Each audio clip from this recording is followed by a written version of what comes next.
Jadi saya letak dalam tabung haji, tak ada link dengan mana-mana. Nak tahu duit ada berapa, saya kena bawa buku, pergi bank, nak check, nak update buku, tengok duit ada berapa. Kita bukan rajin sangat pergi bank. Lama-lama, simpanan bertambah dalam keadaan kita tak sedar. Sebab tu menabung berkesan ialah antaranya mesti auto. Auto buat potongan, buat auto debit, buat standing instruction. Mesti auto tuan-puan. Supaya kita menabung tak perlu lagi buat decision. Kalau menabung, setiap kali nak menabung, tuan-puan kena buat decision. Bulan ni menabung ke tak menabung? Menabung ke tak menabung? Sampai ke sudah tak kaya. Oh, ini musim anak nak masuk sekolah ni, nak pakai duit. Oh, bulan ni kita tak menabung, tak kaya.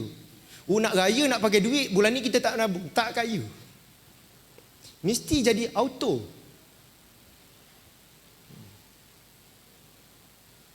Okay. Kenapa emas tuan-puan? Okey, tabungan ni termasuk duit dalam akaun bank, termasuk dalam ASB ataupun tabung haji, termasuk juga emas. Tabungan ni ialah duit yang cair. Kalau kita nak pakai, kita ada cash. Ada emas, maksudnya ada duit. Ada ASB tabung haji, ada duit. Ada duit dari akaun bank, duit lah. Tabungan mesti. Okay. Kenapa emas tuan-puan? Sebab saya dah educate masyarakat pasal kewangan dah banyak dah tuan-puan.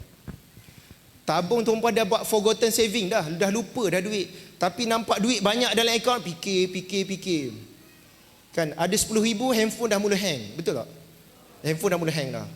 Dah nak hang, rasa buruk, dah nak kena tukar baru.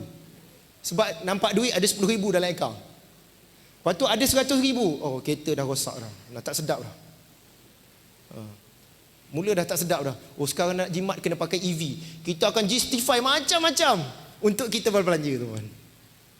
Tuan-puan, ingat kita walaupun keuangan ialah tentang matematik, tambah tolak kali bahagi. Tetapi kita buat decision bukan ikut tambah tolak kali bahagi. Kita buat decision dengan emosi, lepas tu kita justify dengan logik untuk menyedapkan hati kita. Apa pun betul tuan-puan, kita akan justify. Kereta ni dah lama, maintenance tinggi, tapi kita tak kira pun maintenance tinggi tu berapa. Dah kena tukar yang baru. Kena beli kereta satu lagi, sebab apa? Mudah nak balik kampung. Berapa kali balik kampung kita tak kira. Berapa kali balik kampung? Setahun 2 kali. Sewa lagi murah. Tapi sebab emosi kita, balik kampung senang. Kita beli sebuah kereta yang pakai jarang-jarang. Jadi saya kalau pakai jarang-jarang, saya tak nak beli. Saya simpan kereta tu dekat showroom. Tengok, always baru gitu tu. Kan, kita jangan-jangan pakai kot. Saya tak nak beli. Walaupun saya ada duit, saya tak beli. Sebab kalau kita dah beli, kita nak kena jaga, kita pakai jarang-jarang. Nak kena jaga, ada maintenance. Okay, baik simpan kat showroom je. Senang. Okay. Okay. Berapa banyak tabungan ni tuan-tuan kita kena ada? Okay. Minimum 3 bulan gaji. Minimum 3 bulan gaji. Minimum. Ini tabungan pertama yang semua orang kena ada. Selagi tak ada 3 bulan gaji, jangan bermewah-mewah. Selagi tak ada 3 bulan gaji, tak payahlah buat saving-saving benda lain. Ini dana pendidikan anak-anak, ini dana haji, ini dana itu, ini dana ini, tak payah. Fokus 3 bulan gaji saja dulu. Sebab apa? Anything happen, kita boleh bertahan selama 3 bulan.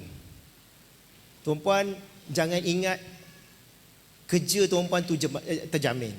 Jangan ingat hari ni ada gaji, besok bulan depan akan ada gaji. Jangan ingat macam tu tuan-puan.